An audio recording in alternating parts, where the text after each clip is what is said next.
Lads, what do you think the score prediction will be? I'm reckoning it's going to be 4-1 with a hat-trick from Matsford. She may have excelled at hockey, representing England, but Grace seemed to do well in everything.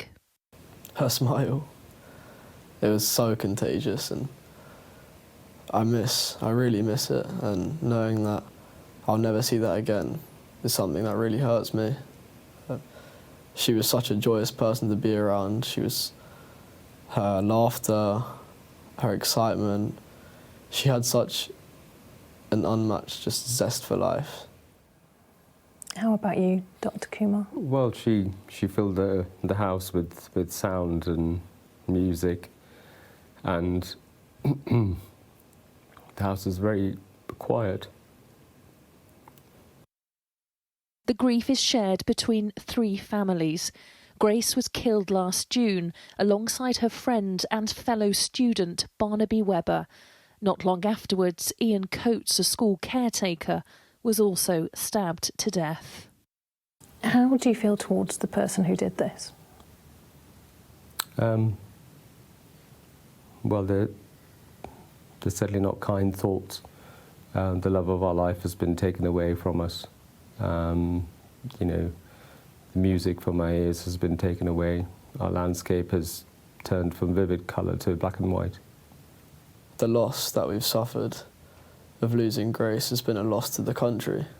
She was someone who'd served the country in her life playing for England, played for England under 16, under 18 for 2 years. She had ambitions of serving as a medic in the armed forces and again serving the country. It's been a brutal journey since June. I don't think my poor wife has slept a night. Many tears, and it's been a very sad time. Grace and Barnaby were walking home from a night out when they were attacked in the street by Valdo Calocane, also known as Adam Mendez. Calocane then tried to break into a hostel for the homeless before stabbing and killing Ian Coates, who was simply heading off to work. He stole the caretaker's van, then drove at speed through Nottingham, knocking over pedestrians. 3 people were injured. The man responsible has a long history of mental illness. He suffered from paranoid schizophrenia and had been under the care of mental health services. He too had been a student here in Nottingham, but in court we heard that he believed he was being controlled by the British intelligence services. And on one occasion, he'd even been to the MI5 headquarters in London to try to hand himself in. But despite the warning signs, Calocane was free to do what he did.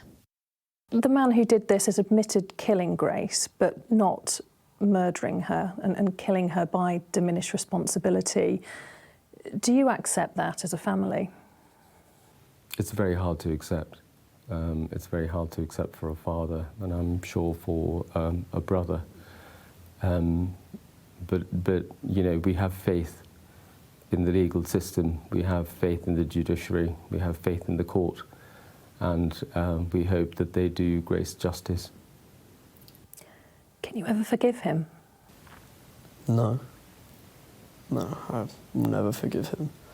In the days after the killings, the families were embraced by the people of Nottingham, a city horrified at what had happened. So today, we stand here and we feel your love, and we're united in grief and shock and disbelief. And one day we will smile again, but it will take time. While there was and still is enormous sadness, Grace's family also want her death to be a moment of change. How angry are you? Well, it's not a question of how angry we are, because our loss it's more sad. We're sad at the state of the country in terms of knife crime. It's at epidemic proportions, and yet lawmakers seem to be doing nothing about it. I think we really need to start looking at knife crime.